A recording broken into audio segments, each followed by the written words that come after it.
I think with all children of immigrants, it's complicated in a very beautiful way. Growing up with parents that have come from other places, which is a lot of us. And I think growing up, there were times I struggled with identity and being South Asian and having to balance that out with trying to be American. I'm putting air quotes up. I don't think there is a definition of being American nowadays. So I think, yeah, it was as a child and a teenager, you definitely have issues trying to embrace your culture at times, but then also as time goes, as you get older, I have really, really embraced being South Asian, being Indian American. I love having two countries I can call home and two identities that I feel very comfortable in. And I think also the beautiful part about having immigrant parents is the values that they instilled in us. Born and raised in the motherland, chasing a better life, story of an immigrant. Concrete pastures. Concrete pastures. Hello, family. Welcome back to Concrete Pastures. I'm Nancy Mulemwa-Sisi. Thank you so much for tuning in. Oh, to anybody who's new, this is the space that allows myself and others to share our stories as we deconstruct the world's view of immigrant status. We unlock the joys, the laughs, and the bravery that being a dreamer brings. So please subscribe. Support us by subscribing. If you haven't already, stay a while as we dive into today's episode. Talking about today's episode, first of all, thank you to our sponsor, BetterHelp. And on today's episode, oh my God, I'm a huge fan of our Aww. next guest. Yes, I stumbled on her podcast and I started to research her right away and I reached out. I was so grateful. She was gracious enough to say yes to come on our space. Oh my God.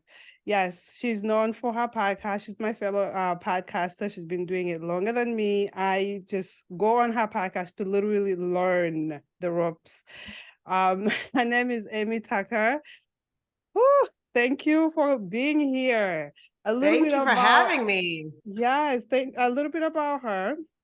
She is a lawyer by trade, a freelance writer by trial, a podcaster, like I said, by choice, and a DJ when she's asked. After graduating Longhorn, she started off her career as an analyst at Enron. Where applying for graduate school, she worked on the movie sets in Texas, then moved to Bombay to work in radio and media. A few years later, she graduated with a JD, I need to find out what that is, from DePaul University School of Law in Chicago and began her law career in New York City, my hometown. Since then, she moved back to India, lived in Dubai, Dallas, Bentonville, Connecticut, and currently back in Dallas. Between all the moves, she has worked as a writer for magazines such as Vogue India, CN Traveler, OK, Middle East D Magazine, and executive for non-profit Walton Foundation and startups executively in.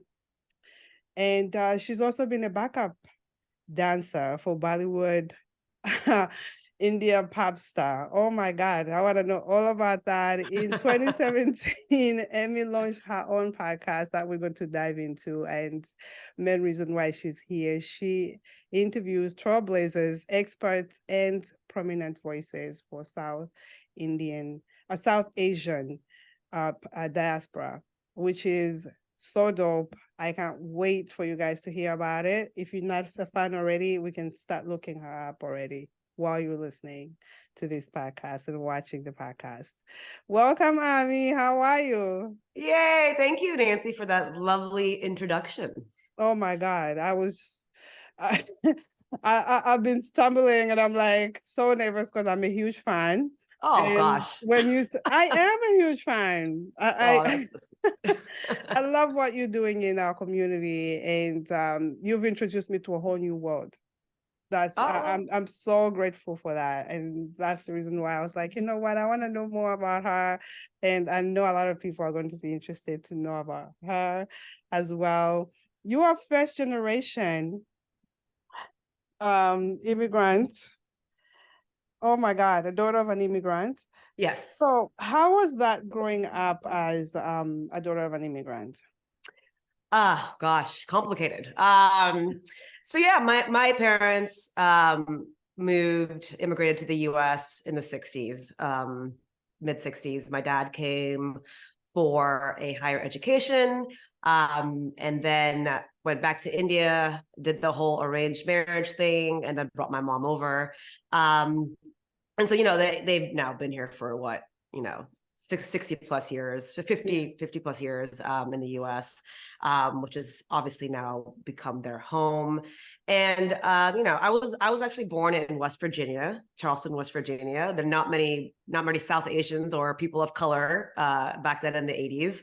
So it's, I think with all children of immigrants, it's complicated in a very beautiful way, growing up with parents that have come from other places, which is a lot of us. And I think growing up, there were times I struggled with identity and being South Asian and having to balance that out with trying to be American. I'm putting air quotes up. I don't think there's a definition of being American nowadays. So I think, yeah, it was as a child and a teenager, you definitely have issues trying to embrace your culture at times, but then also as time goes, as you get older, I have really really embraced being South Asian, being Indian American. I love having two countries I can call home and two identities that I feel very comfortable in. And I think also the beautiful part about having immigrant parents is the values that they instilled in us, Mm. um, and the culture. I really love our Indian culture and embrace it, and I'm trying to teach my kids about it nowadays. Um, and so, yeah, I think it can be complicated. There can be a love-hate relationship as an immigrant, a child of immigrants. But I think for most of us, um, getting older, I feel like there's more and more appreciation of it and more appreciation of the journey that my parents took to come here, to get here, to, quote unquote, live the American dream. And they made it. They made it on their own. They built our family's life. And the reason why my life is so beautiful now is because of what they have done. And so all appreciation now. Beautiful, beautiful. How was school for you? Because I secretly asked this question because of my daughter. She's first generation and my kids. So Right. I'd love to hear from a child of an immigrant. Like, how is school for you? I didn't go to school here during college. That's it. Okay, great. No, school. So, as many Indian Americans know, South Asians in general, education is such a priority, the number one priority for most South Asian families. That and marriage, of course. And so, growing up, I mean, I grew up with very strict parents. School was it. Like, if I didn't do well, I wasn't gonna, have my fun basically. My older brother became a doctor, and my parents were very much like, you need to be a professional. You need to be something like a doctor, a lawyer. You need to go to grad school, because for them that equals stability. That equals, not having to worry about finances and money. And so in my family, going to grad school was not a question; it was a must. And to that, and I mean, for them also, I also have to say, my parents were also very happy to support me in college and grad school. So I'm very, very lucky that way. I personally, a lot of Indians I know did become doctors and did become the professionals that their parents wanted them to become. I I was a little bit of an oddball. I did fine in school. I didn't love school. Like I hated math, and most Indians are really good at math. I struggled with school because I didn't know what I really wanted to be. And I was, my parents didn't know how to really guide me. They just knew that there were certain professions that made sense and that they wanted us to do. And all, again, for our futures, to have a better future. And so I think the reason why I struggled enjoying school and doing like getting the A++, like, I was like a B student, was because I didn't really know, I wasn't tapping into my passions, Yeah. which now if I look back at it, I would have gone to journalism school. But back then there was no way I could tell my parents that. They would have been like, that's nonsense. That makes no sense. That's a waste of time, waste of money. You can't make money that way. And so, I went to, public schools up to high school, went to UT Austin for college. And I was a pre-med major and I hated math and science. Oh, wow. Yeah. So, again, I was just kind of following what I thought I had to do and what would make my parents happy and what I saw a lot of my South Asian peers doing. I ended up getting a degree in economics and business, and then getting my first job at Enron, which a lot of people probably have heard about. And then my parents were like, okay, well, now you have to figure out what grad school you want to do. What do you want to do? So I applied to MBA school and then I applied to law school because I was like, I knew science and math were out for me. It wasn't going to happen. Yeah. I ended up getting into law school, and became a lawyer. And so my journey with school was, I did fine because I knew I had to. I didn't love it, but it's also because I just didn't know what I wanted to do.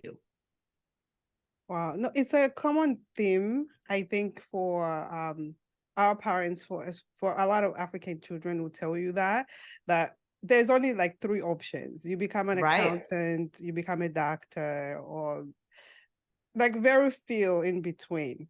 And I spoke to Priscilla. She she was born in India, but she was living in Texas. When she first came here, she came when she was very young, and she did her schooling here, and she was like, I'm an analyst. That's another piece that you have to do. It's either a doctor, you go in technology or something else. But yeah, it's common for all of us. Like there's no way to go. Now, my mom was very confused when I was telling her about podcasting. She's like, what is it? A radio? What is it? Yeah, same. My parents are still like, what? What's going on here? But now that I'm married and have kids, they're like, do whatever you want. We're happy. It's fine. Yeah. What are some of the common like challenges that you see like in your generation? I think that is one of them, careers, and having kind of our parents tell us these certain options were it, and not having, and again, not our parents' fault because they did come here to build their lives and to be financially stable. So it makes sense for them to kind of base careers off of what was stable. So I think a lot of people my age, in my generation, first generation born and raised, struggled with that.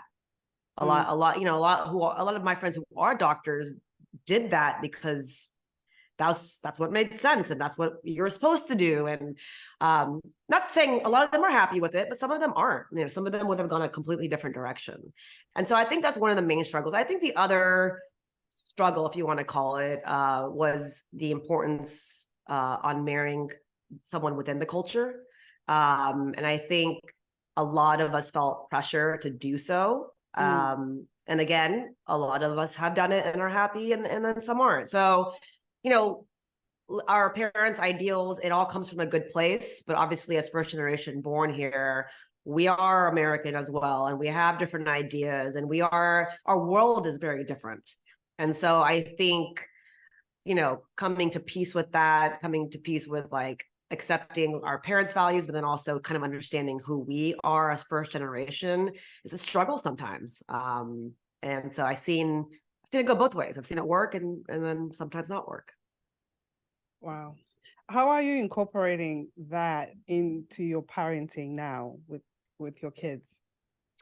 That's a good question. Second gen now, they're obviously going to be a lot more, they're probably going to be less connected to their culture. I know my parents were very intense about it. We had to have Indian food every day. I grew up, they are very religious, sorry, and I grew up Hindu. So Yes. we would go to Hindu classes every Sunday, Hindu camps every summer. And I loved it. It was great. It was a great way for me to meet other people in our community and culture. Monday through Friday was kind of like our day-to-day school days, and then the weekends were for cultural things and religious things. And so I think it was fantastic. Obviously now, and I'm married to an Indian American as well. Yeah. We both love our culture and we love the religion. The intensity is not there as much. I would like them to learn about it and to know about it and to appreciate it. Will I push them to get married to an Indian? No. Will I push them to be Hindu? No. As long as they know and understand it and appreciate it, I think that to me is a win. Yeah. But I think for their generation, because we understand how it is to grow up here, we are going to be a little bit more like, okay, this is who we are, but also figure out who you are. And we also have that ability because of the lives we built because of our parents. And so. Yeah. No, I think it's great that you are open in that way. And that's how I think I feel I am when people ask me about my culture with my kids, how I'm going to incorporate it. Yeah.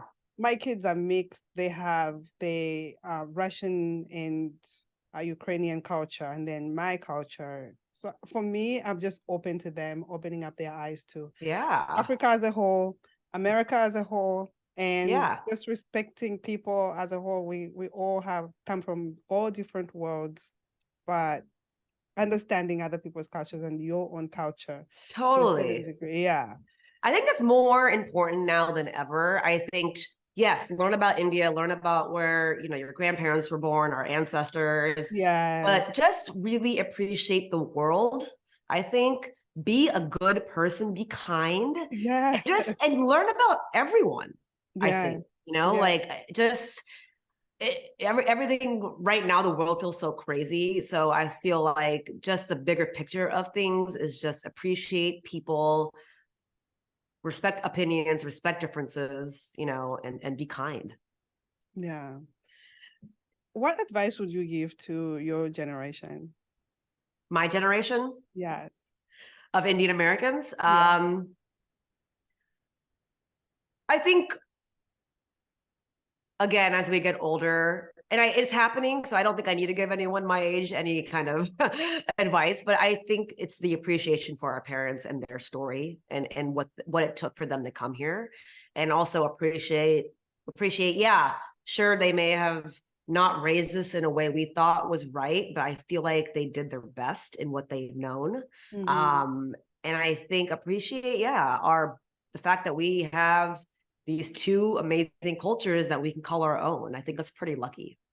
Yeah, no, I'm glad that you say that, because a lot of us do blame our parents. I didn't have enough of this. I didn't have enough of this. Not to negate anything else, whatever we went through, but I think appreciating our parents and giving them the just credit.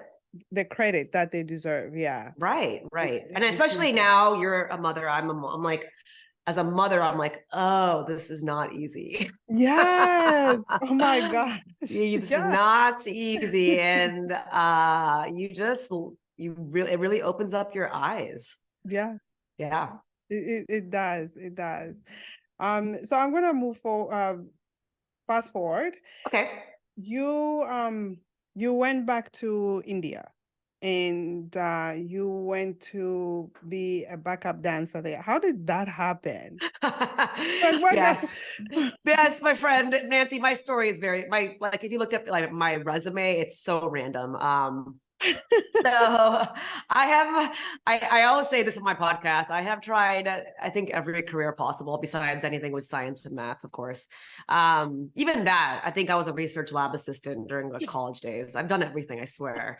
What is it? Jack of all trades, master of none. That's kind of me. That's kind of me up until now, up until the podcasting. Listen, I love it. When listening to your podcast and you insert yourself into the podcast as well, as we should, because people get to know Yeah. us as we are talking. And I'm like, wow, she was a backup dancer. I mean, it was so random. So I've actually lived in India twice. I'm very connected to India because my parents took us there a lot, and I was able to really get to know my grandparents and my cousins. And so I had a deep connection to the country anyways. And Mhm. obviously, you know, my parents instilled the culture, religion in us here as well. And so after Enron, which I'm not sure if you know the whole story of Enron, but you know, the company exploded in 2001, 2002. I was the analyst there. And in between Enron and law school, Yeah. I took about a year and a half off trying to figure out applying for schools, first of all, to satisfy my parents. I knew I had this creative side of me, but I just didn't know what I wanted to do with it. And so I ended up working on a few film sets here in Texas, in Austin. Met a few South Asian artists and actors, and loved the whole scene. Thought maybe I wanted to go to film school, and then ended up going to India to shop for my brother's wedding. So I was supposed to go. It was a 3-month trip. I was going to go to Thailand with one of my best friends and hang out there for like a couple of weeks. Go to Bombay for 6 weeks. Go shopping, hang out with my cousins, and then come back. And what ended up happening is I met and became good friends with a woman there who was acting. She was a radio jockey. She was doing a bunch of things in Bombay. She was from Canada. And she was like, you know what, why don't you stay here? You don't have a job to go back to. And you also are still waiting to hear back from schools. So stay here and do some work in India, some creative work in Bombay, and see what you want to do. Yeah. And I was like, this is genius. And so I, called mom and dad and said, look, I'm going to move in with this girl. And the reason why they were okay with this is because my entire family lives there, cousins, grandparents, uncles, aunts. I was about to ask. Yeah, right. So they were like, okay, we know the family's there. They can keep an eye out on your crazy ass. And so I was like, look, give me like 2 months here. Let me explore some options. This was in 2003-ish, 2002, when a lot of people were coming into India. A lot of expats were coming back to India to explore creative options, to get into Bollywood. And Bombay was really opening up, like the bar scene and the club scene. And it was just all really happening. And so it was a very cool time to live in Bombay. And I ended up living with my dear friend TJ. She's still there, working at her radio station. I ended up, through just networking, meeting a dance company, trying out for them, and then going on tour for a few months as a backup dancer for a Bollywood pop star. Thank God there was no social media back then. So there's no proof of life on this. I don't even know what kind about to ask. I do have videos of Oh God, I'm sure there's something hidden somewhere. I have no idea what outfits I was wearing. I swear to God, if this ever comes up, I'm gonna die. But it was fun. It was a fun time. So I ended up going on tour around India, working as a kind of assistant at the radio station, just trying different things, because I knew there was something in me that wanted to be creative, but just didn't know what. And I didn't know what I was good at. And I just loved everything. And so I ended up living there up until my brother's wedding. So I ended up living there for almost 6 months. And then my parents were like, get your ass back here. Like, your brother's wedding is coming up, which was it was in Houston. And I also had gone into law school. So that was kind of my time there exploring. And from that, I ended up going back at the end of law school and meeting my husband in Bombay as well. Oh, nice. Yeah. Wow. So being there and actually diving into your culture, what did you learn the most over there? It's a different feel being here. It is a different feel. And being in your home country. Yeah. It's funny, obviously being with my family there, grandparents, obviously, and cousins, you do pick up the language a lot faster because you're speaking it a lot more. But what I did learn more than anything was that my parents and those that immigrated here, and then the first gen Indian Americans, were definitely embracing and holding on to the culture much tighter than the Indians in India were. Really? Yes, my cousins told me like I was so religious and I was so cultural, and I feel like a lot of the kids my age in India were trying to learn more and act more American. And so it was a different kind of dynamic when I got there. It's funny you say that. Yeah. It's funny you say that. So I was Wow. like, wow, I was the one doing prayers before eating, and I was the one, just kind of embracing the culture more when I was there. And my friends and cousins there were trying to not to the opposite, because they definitely embrace it, but Yeah. I felt like I was doing it more, basically. Wow. Yeah. Being an immigrant can be hard. Having been away from my home country for over 20 years has allowed me to experience these hardships firsthand. Throughout my journey, I've had a lot of challenges that were hard to bear. Juggling adjustment to a new country, obtaining my immigration papers, getting married, having children, establishing my career, and finding time for myself. Even though I've always had faith, I also relied on therapy, which gave me the tools to cope with the issues life brought me. My fellow dreamers, let's remove the stigma around therapy and normalize seeking help with today's sponsor, BetterHelp. BetterHelp offers licensed therapists who are trained to listen and help you. Go to betterhelp.com/concrete pastures for 10% off your first month of therapy with BetterHelp, and get matched with a therapist who will listen and help in as little as 48 hours. Wow, that's something that actually I have to look into, because I Yeah. think we hold on to it so much that we Right. don't want to lose Exactly. what we have. And then over there, they're learning what America is about and they're becoming Americanized. And I remember myself, literally, I think before I came here, we used to watch American TV. Yeah. So that's how I fell in love with America. It was all about American TV, and we became somewhat Americanized a little bit. Yeah. I think American TV is one of the most powerful, I guess, platforms for people True. around the world, right? For people True. to like really, that's how they understand America, I guess, or Yeah. maybe get to learn it, or maybe get to love it, or maybe get to Mhm. hate it. Who knows? Yeah. But the entertainment aspect of it is definitely very powerful. Wow. So how did you end up in Dubai, living in Dubai? I'm jealous. We loved it. So the past 13 years I've been married, we've moved 7 times, and all the moves that you've mentioned, up until, after law school in Chicago, I moved to New York to practice. And I had met my husband at a New Year's party in Bombay right before I moved to New York. And that's the reason I moved to New York, because he was based there. So once I got to New York, he moved to Boston for business school. We did the long distance thing, got married. Then we started this crazy 7-city move. Dubai was one of the moves. It was for his job. So our first move was to India. We were in Delhi for a year and a half, then Bangalore for a year and a half, then Dubai for about 2 years, and absolutely loved it. I was a little bit hesitant about Dubai, and I was like, will I like it? Is it too flashy? Is it too much? Or will we meet good people there? What year were you guys there?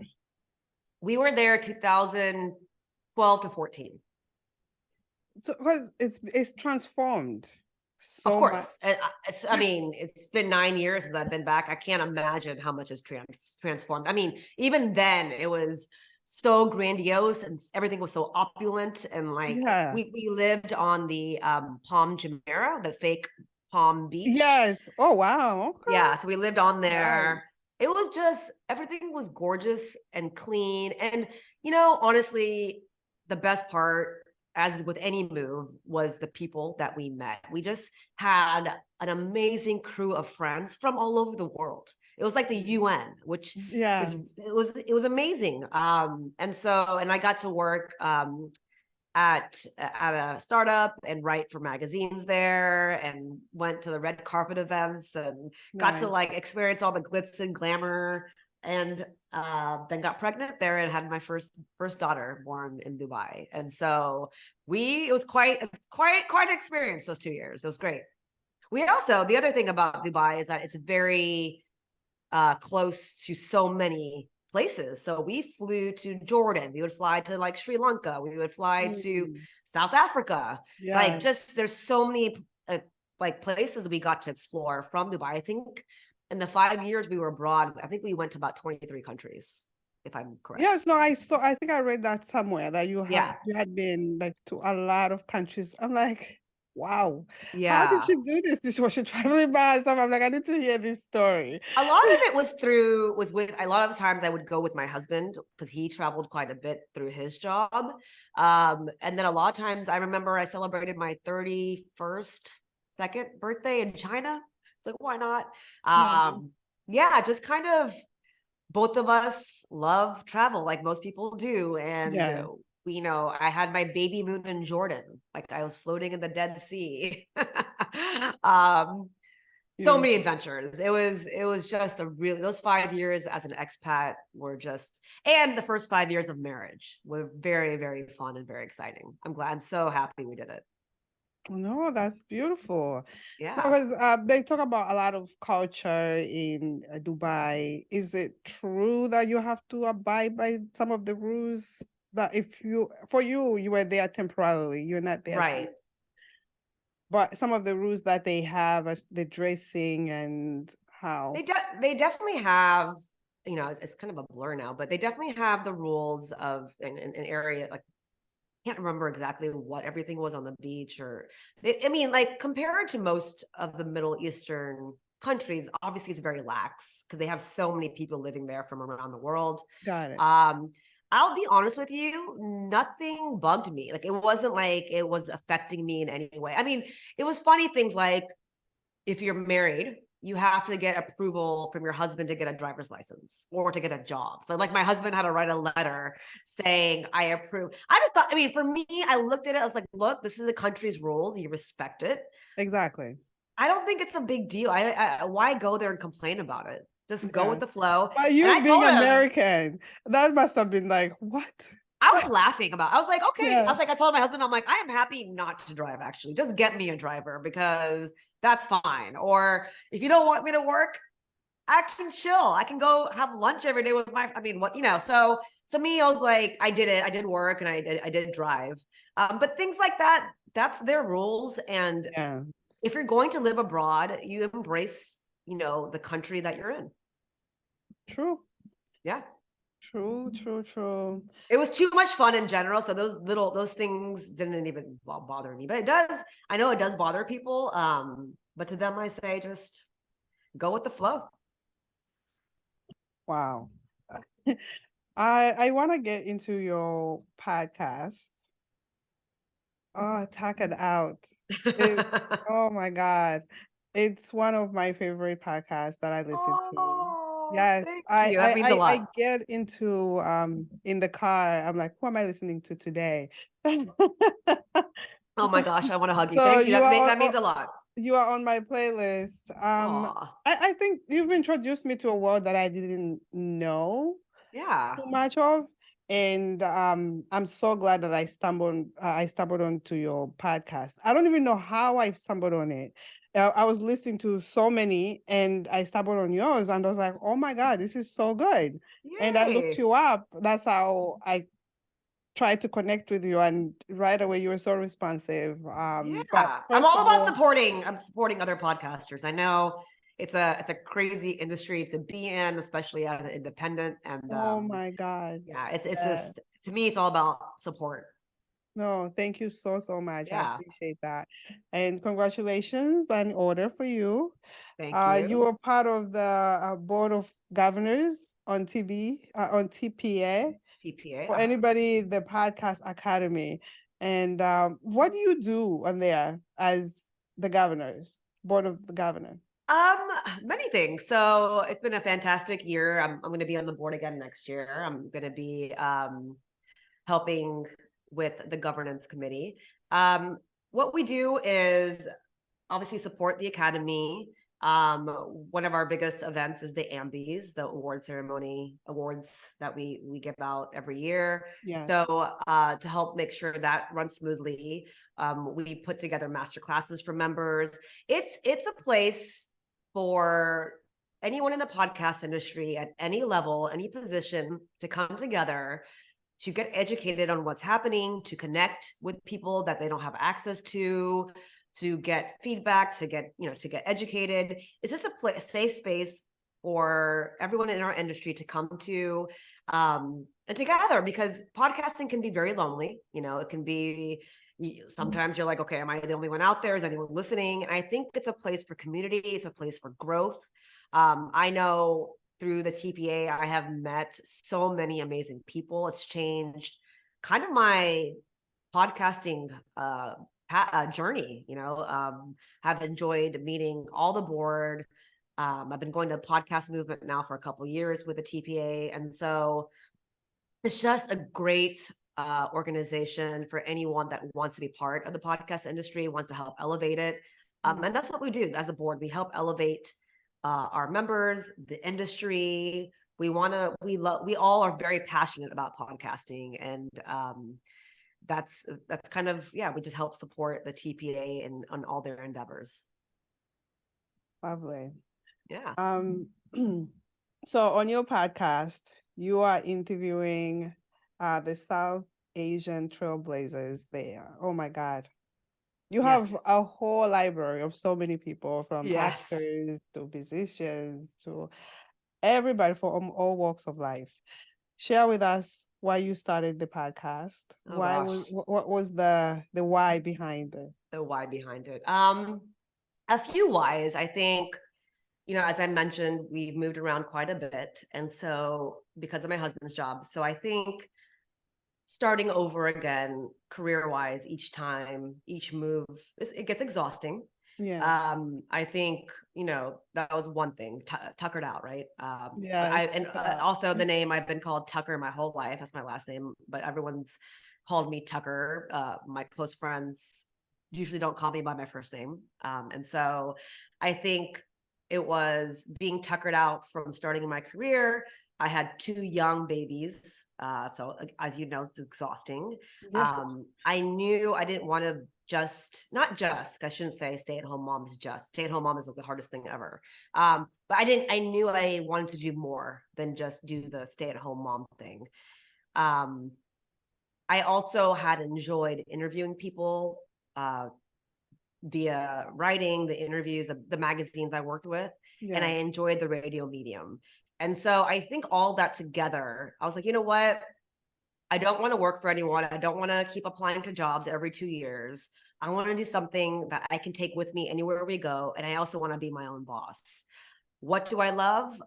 Communicating, and I love people, and I love sharing stories. And so it all just kind of made sense to start this. And the reason, I focused on South Asians is obviously because I am one. Yeah. 2, I have a very strong network.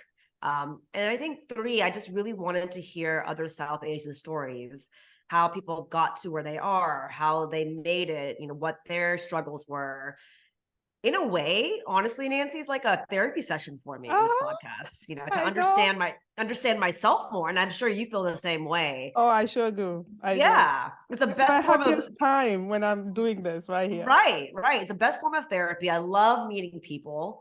And it did. And I don't know about you. For me, when I first started it, I was like, I don't know what this is. Is it a hobby? What am I doing? I started, stopped it. And I started it in Dallas, stopped it when we moved to Bentonville, started it again when we moved to Connecticut. And really, I would say the past 2.5 years is when I really, really focused on it. I got the logo. I got, pictures taken. I became like a serious podcaster. Yeah. And then the past year, it's just kind of everything's really sped up. And so, many reasons. never thought when I started it, I had my first episode in 2017, thought it would just be something for me to do, and never thought it would end up, here. And it's just been awesome. Wow. I can definitely share the thrill of just having these conversations with your guests. But the other side of it, I know I get nervous all the time. I sit down with someone. I love the nerves because it's something that it reminds me that I still love this. Because once I become Yeah. too relaxed, it's not going to be interesting to me. But the other side of it is I always worry if I am going to be able to tell the story of the guest the right way. Do you also worry about those things? I think I used to, and then I kind of approached it. And by the way, you're doing fantastic. You have nothing to worry about. Thank you. I think what I have decided, I would say the first 20, 30 episodes, I think you have to go through however many episodes to understand your voice, what you're Yes. comfortable with, what the podcast is about, really. And I think I realized, I think that my first 20, 30, my guests were amazing. I think I was all over the place. I didn't know what I was saying, doing, talking. I think you have to go through that to Okay. really filter through and understand what your voice is. I mean, sometimes you don't. Maybe episode 1, you already know. I didn't know. And so I look at this as a conversation with a friend at a bar, talking about, their story. It doesn't have to be a coverage of their entire story. Yeah. I am all about having the conversation. I have an outline of what I think I want to talk about, but if wherever it goes, it goes. And I think also the audiences appreciate hearing stuff that they don't normally hear. They really want to get to know the person. Yeah. And then I also want to be open and vulnerable. I want them to get to know me as well. Otherwise, the guest doesn't open up. And so I think I've just decided, sure, I'm going to have an outline. I'm going to try to share their story as best as possible. But more so, I want it to be a conversation between two friends that people are listening into. No, that's the best way to put it. Yeah. That's the best way. Because Keeping it real, right? yes. Yeah. Because because I share my story on my platform as well, and I'm as authentic as I can Yeah. be, as much as I can on my on this space. And same thing whenever like all the guests come, they are very giving of their story. Yeah. And I still got, oh my God, I hope somebody relates to their stories. No, totally. The And you're so worry. relatable and easy to talk to. And I think those are that's two very important things, honestly. Wow. What are some of the challenges that you face? Because right now, a lot of people are working on podcasts, they're working on books, they're working on so many, like content creation. Right. What are some of the challenges that you faced doing this? I know you mentioned a little bit of it. And what advice would you give for people who are starting? So I think, when you first start out podcasting, and for a while, I would say up until like maybe even 6 months ago, of course, you're worried about numbers and downloads. And I mean, just, is this going to go anywhere? Is it growing? Yeah. Honestly, I think the best thing to do is not stop worrying about it. Don't look at I'm going to say don't look at the numbers. Don't worry about the numbers. Don't worry about where it's going. Don't worry, because you don't know where it's going. It could end up anywhere. I think, as cheesy as it is, enjoy the journey, create good, unique content, do fun things with it, have fun with it, try different things. You never know what's going to work, what doesn't work. You don't have to stick to one formula. You can always evolve and change things up. Don't be scared to do that. And I think for me, I let go of that, and I'm just enjoying it so much more, and it's opened up other doors for me where I'm doing a lot more live events. I'm doing panels. I'm writing more. And podcasting is just a part of it all now. Instead of podcasting being the thing, it's part of everything I'm doing now. And it's going to be something I continue doing, but I'm just open now to other ways of creating content and getting the story out there. It doesn't have to be just podcasting. I think it's just a great way to start. Yeah. But be open to the journey and see where it takes you. Oh, nice. Yeah. What are your parents saying? They love it. They love it now. They love it now that I'm 110 episodes in. They're like, oh, okay, she's sticking with it. Because they've seen me go through so many iterations of my career. And I think for them, they never really saw my passion in anything, because I didn't have it really. I would try different things and be like, I don't know. And, you know, being a lawyer, I wasn't passionate about it. I just did it. And so I think for them, seeing the passion in this and seeing me stick with it and, you know, continue to grow and talk about it. And I would do, you know, whenever I do visit them in Houston, they see me doing the work. They see me doing interviews in their closet. And I think for them, after, you know, struggling to understand what I wanted to do, I think for them, they're just happy now that I'm doing something I love. Oh, that's nice. Yeah. And I think also it's kind of, this podcast, you know, like I said, is a therapy session for me, like each and every episode. But I think it's an ode to my parents, and I didn't know it. I agree with you on that. Yeah. I agree with you on that. I feel like it's just like I'm honoring my mother. Yeah. For the opportunity that she gave me to come over here, and I'm giving back to the community because my mom is in service. Yeah. And I'm just continuing her journey in a whole different space. Right. Yeah, Totally. Like in a different way, just in a different way. Right. Yeah, in a whole different space. And she just, even when she's doesn't understand it, because I'm going home next month, and I told her I'm going to interview someone, to have a conversation with someone face to face. She's like, what is that like? I totally hear you. Even my parents are like, what's happening here? Yeah. It's okay. The more she sees it, the more she'll, and then pretty soon, Nancy, she'll be forwarding your episodes to friends on WhatsApp, and yeah. Oh, I hope. Yes. My dream is to interview her. I want to know her journey. Yes. That's so sweet. Yes, I want to know her journey and get to understand her more. I love that. Yeah. I love that. Very cool. You should totally do that. So you have done so much already in your lifetime. God. What has been the feedback from your community about your podcast? It's been fantastic. I think a lot of South Asians now are getting more into the arts, are getting, I mean, they have been for a while, but a lot more are visible. Many more are raising their voices and on different platforms. I see a lot of South Asians podcasting. And I think everyone's really excited about sharing the South Asian story. You know, we are a minority, but we're a powerful minority in the US and around the world.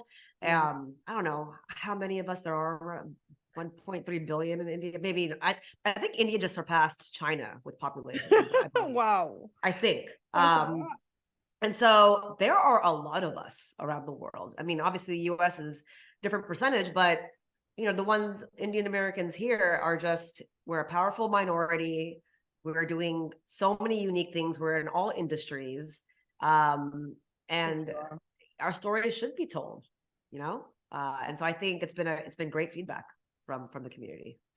No, that's beautiful. That's beautiful. Because a lot of people do worry.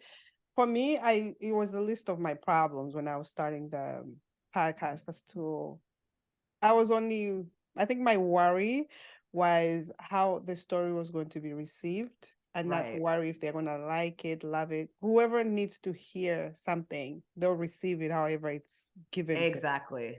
Right. And I was, a lot of people worry about having everybody on board. I'm like, I can't do that. Oh gosh, no. And that's never going to happen. If you want that, then don't podcast, because never going to happen. And it shouldn't. Everyone doesn't have to be on board. The right people will be on board, and the right people will receive the story in a positive way. And I mean, that's all you can do.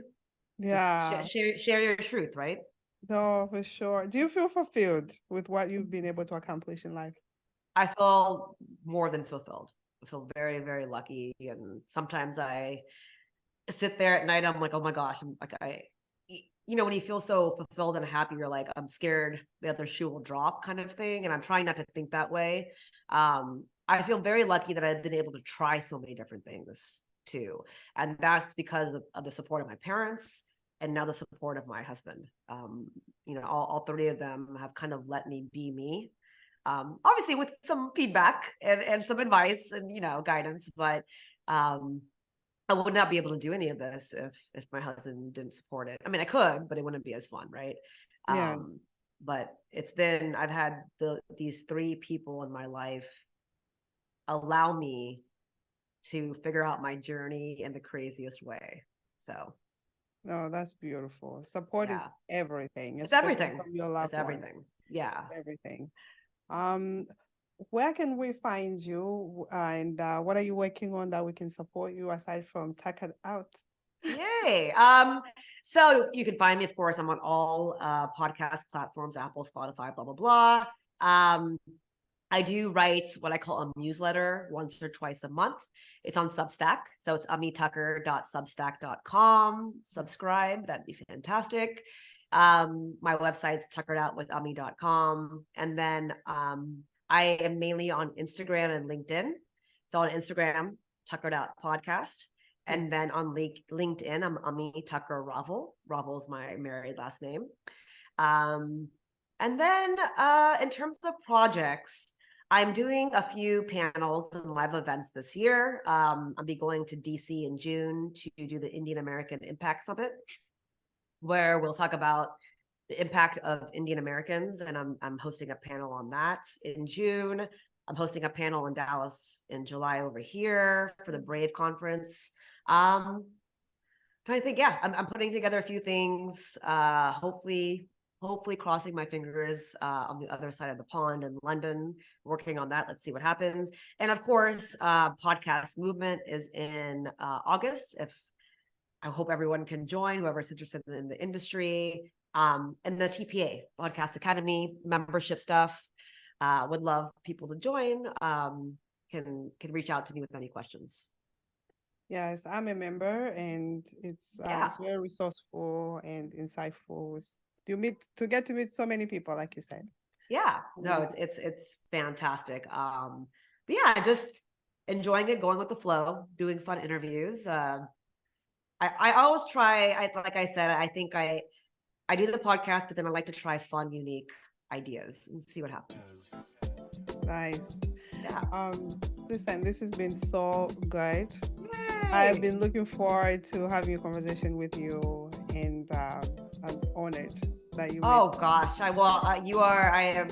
Congrats to you. This is amazing. I love your logo and the idea in the podcast, and I'm glad we are podcast buddies now, and I will be listening for your episodes. Thank you so much. Thank you so much, Nancy. Have a good one. Thank you. Bye. Bye.